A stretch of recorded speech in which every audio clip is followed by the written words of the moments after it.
Hi, welcome back on Ian's Health Talk with Dr. Akram. Today, in this episodes, we are talking about how to come out of this crisis. Especially, we're talking about stress, which is almost tormenting our life.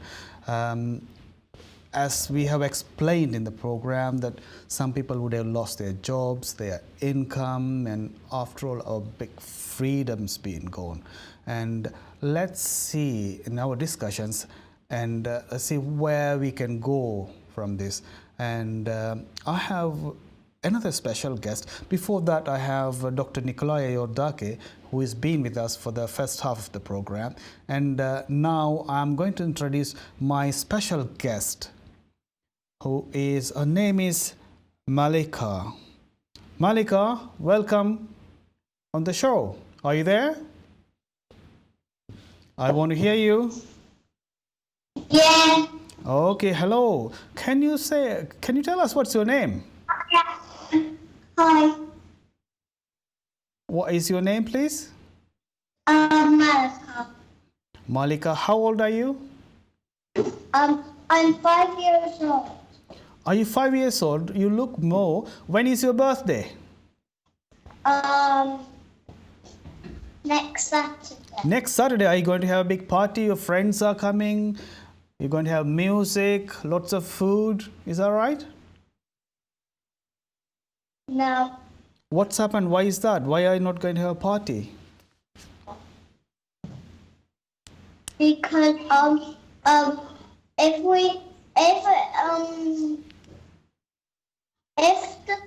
if because of the coronavirus, if we just invite friends. So you could spread the disease to other people, yeah? Oh. They might get. Okay. What is coronavirus? Do you know anything about it? Yeah. Okay. Can you tell us? A coronavirus is like a virus, and we are losing. Yeah, keep talking. It makes you ill, and if you have the coronavirus, you Okay. you can spread the corona. You can spread the germs Okay. and you have to wear a mask. If somebody has the coronavirus and you didn't have a mask, then you can catch it. And if you did have a mask, then you will not catch it. Oh, okay. That's a good idea. So if you have a mask, you will not catch coronavirus. If you do not have the mask, you will catch coronavirus. This is the health advice from Malika, who is 6 years old. Guys, do you get it? Is that right? Do you have to wash your hands as well, or you don't need to wash? Yeah. Oh, you need to wash your hands. Okay. Tell us, what are you missing most? Are you missing anything at the moment? Are you going to school? I'm missing school. I'm missing school. I'm missing Nanny and all of my family. Oh, you're missing your family as well. Okay. Why are you not seeing your family? Why are you not supposed to see your family? What's the problem? We can't go anywhere because if our flight is cancelled and we can't go from the coronavirus, then you can just stay at home, because if you can't go to some kind of airplane, if it's cancelled, then you just have to stay at home. Okay. Shall I tell you, what you said is we cannot travel, our flights are get cancelled, and you are afraid that you might carry the infection and give it to your grandparents. Is that right? That's why you don't want to go and see them? Oh, that's very nice. Okay. Is your mom helping you? Is she teaching you how to be safe during coronavirus? Yeah. Okay, what does she tell you? How do you... And mom is teaching me. Oh, very good. Okay, let's join our next guest as well. This is Dr. Nicolae Iordache. He's joining from Romania. So you can be on the line, Malika, and you're going to listen to our show, all right? And we're going to discuss a little bit more about going forward. Yeah. Okay, thank you for joining with us. It was really a pleasure to see you there. Okay. Take care. Take care. Thank you. Let's go back to... Welcome, Dr. Iordache. Welcome back. Thank you. Welcome back. Okay. Let's go back. Let's talk about... global economy to suffer worst blow since 1930s, IMF. That's the International Monetary Fund says. There will be a lot of bankruptcies and lots of layoffs.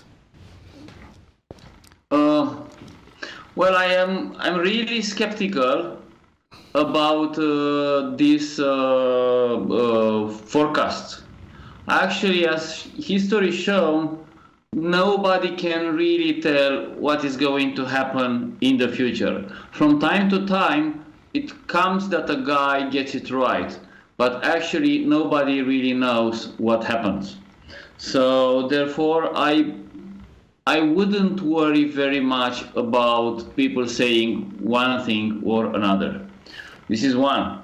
Second thing is, to my understanding, it's quite hard to compare a crisis, an economic crisis on a social scale of this time with one which was 100 years ago almost. So therefore, I wouldn't panic, and I wouldn't advise on panicking in this. So we don't have to panic that our house prices are going to drop down, the prices of vegetables and fruits and flowers going to go up. This is not... Well, definitely. Will it affect us? They will affect us.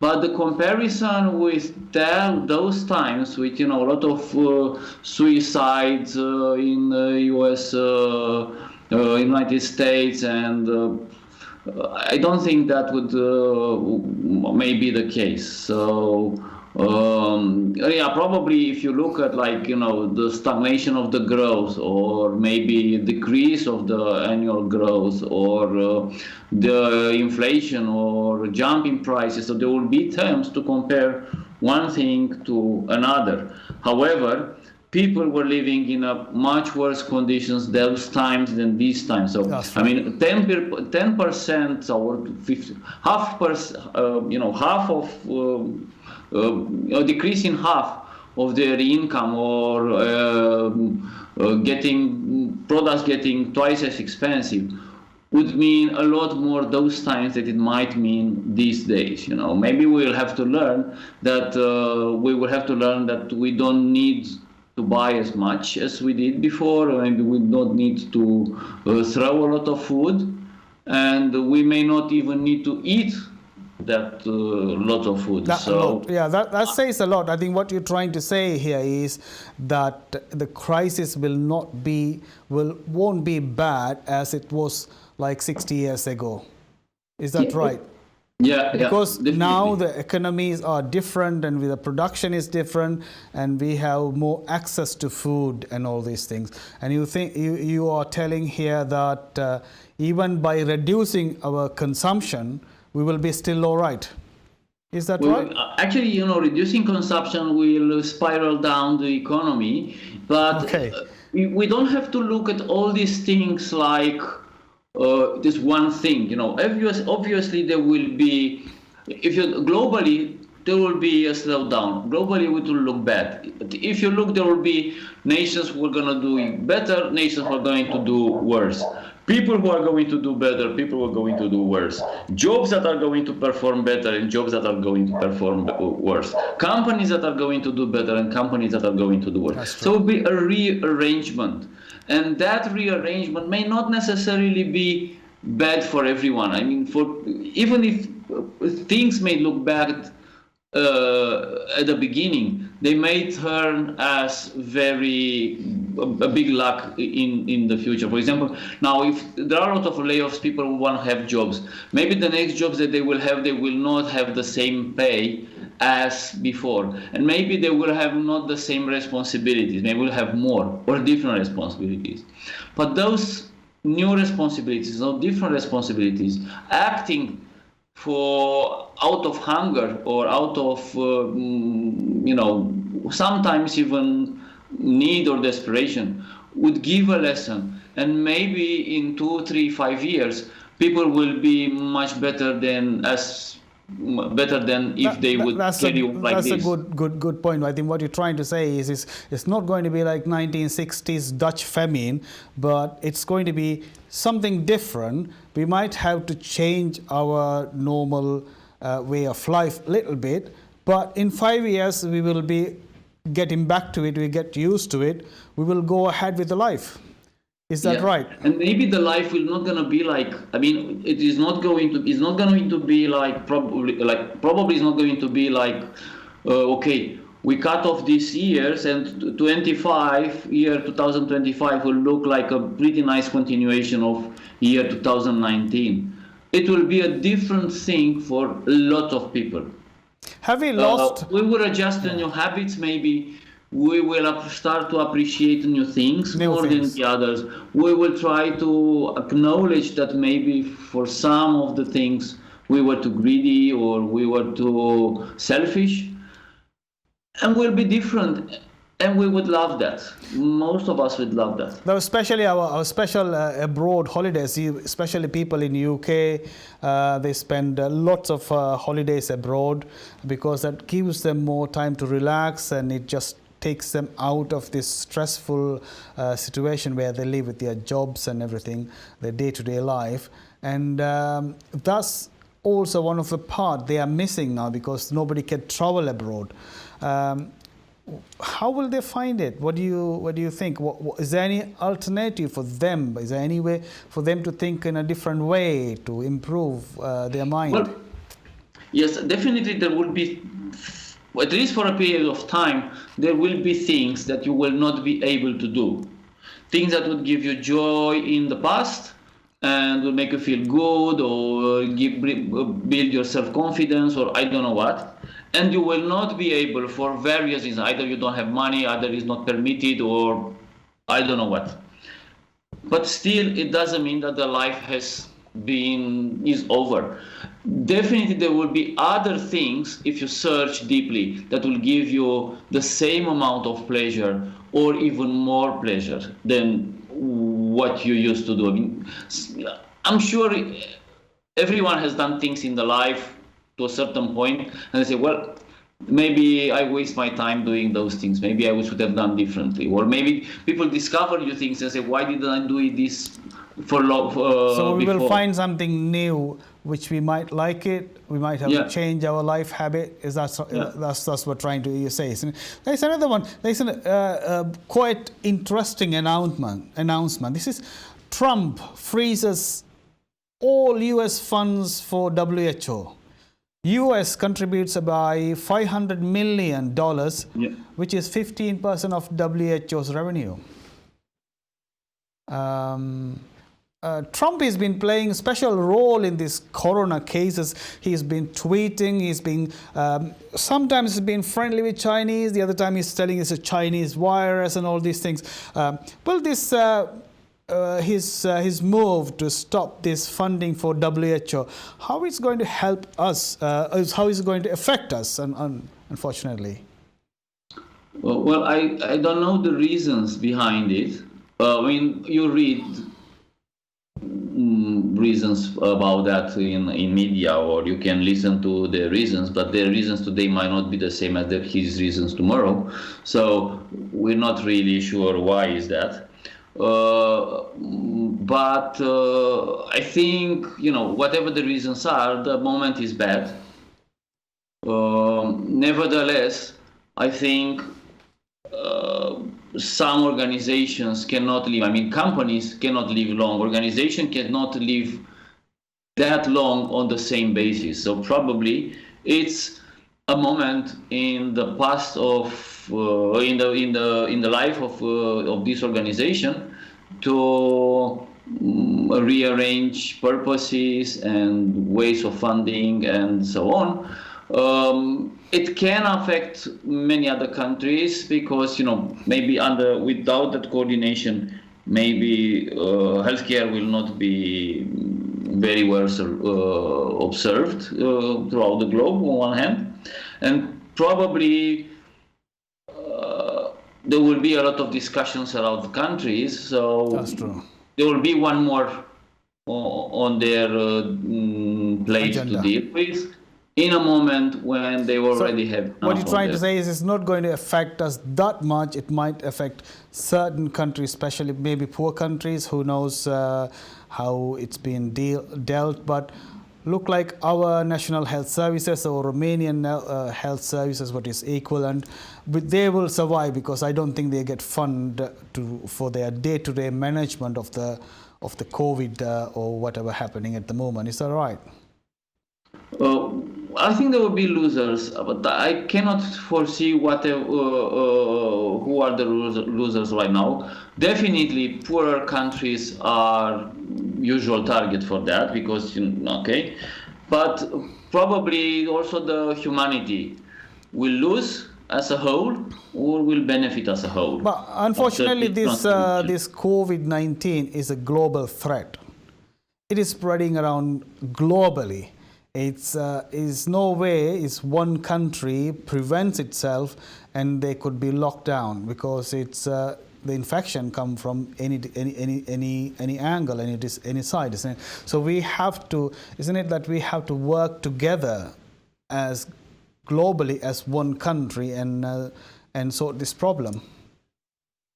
What do you think in this aspect? Well, I really think so. Yeah, the moment is bad. We could do whenever possible now to. Sorry, because I don't find all my words in English. Okay, so we should all put together efforts and go over it and then discuss, the issues or the learnings of these times. So I don't think it's a nice gesture. I don't think it's fair. I don't understand the reasons behind it. I can imagine somehow what the reasons would be, considering elections in US coming close. But yeah.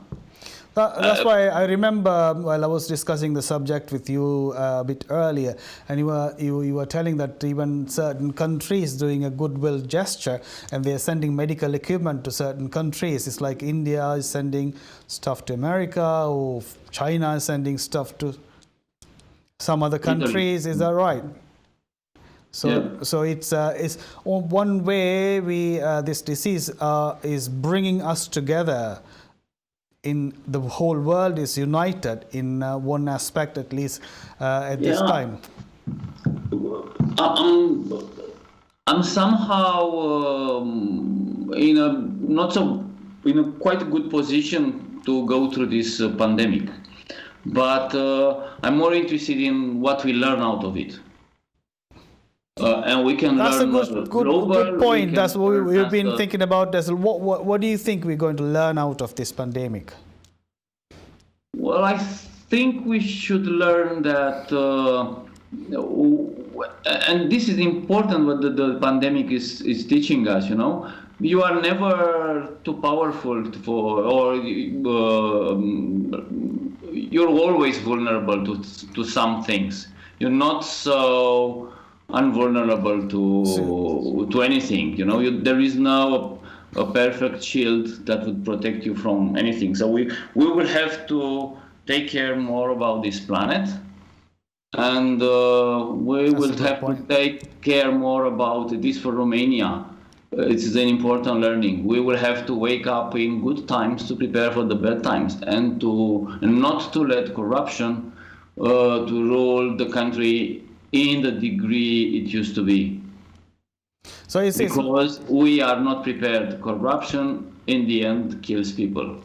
so in the end, you're trying. It says no country is invincible. The nature is more powerful at some times, and Exactly. they just put us to make sure. Oh, hello. Yeah. Just think, I We am have to more powerful learn. than you. We have to Is that learn right? a bit humility. So we have to take the life with humility and treat each and everyone with respect. Right. Is that right? Okay. Yeah. Will this be? We have already discussed about this is not going to be end of life in the end, isn't it? We're going to come out of this. Well, definitely. Well, definitely. Will we come out of? Will we come out with good memories and we'll learn a lesson? Well, I think so. I think so. But in order to do that, I mean, I can tell you about my lessons. So I think I learned to prepare for the worst. So imagine most of the time, what could be the worst thing that could happen? And if that would happen, what would you do? Because it's very unlikely that this scenery will actually to take actual place. So no matter how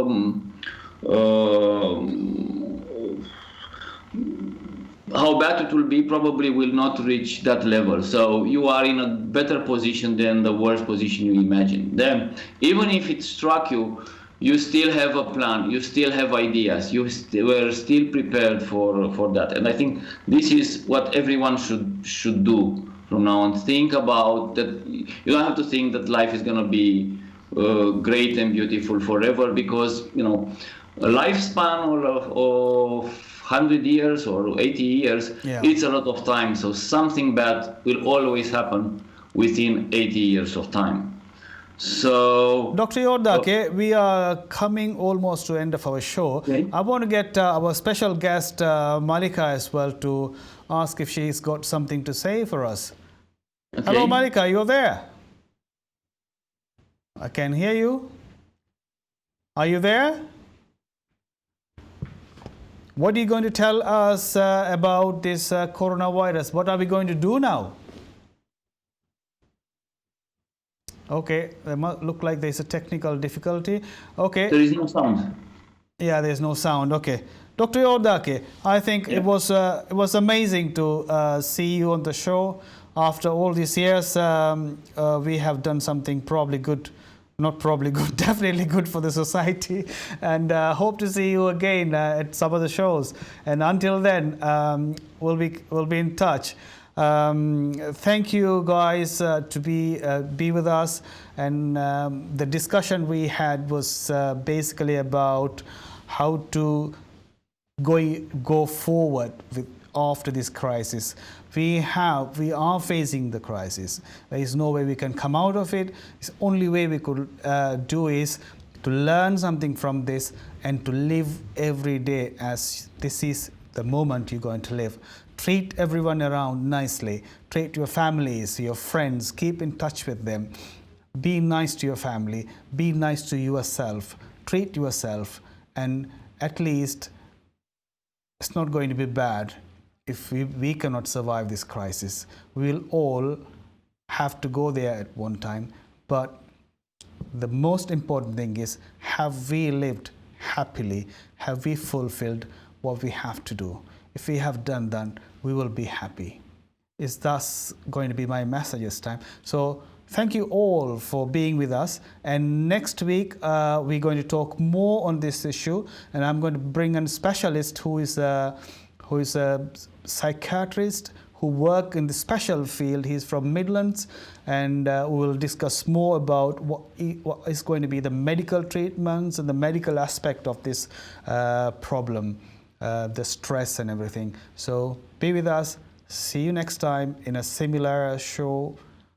Until then, take care and be safe.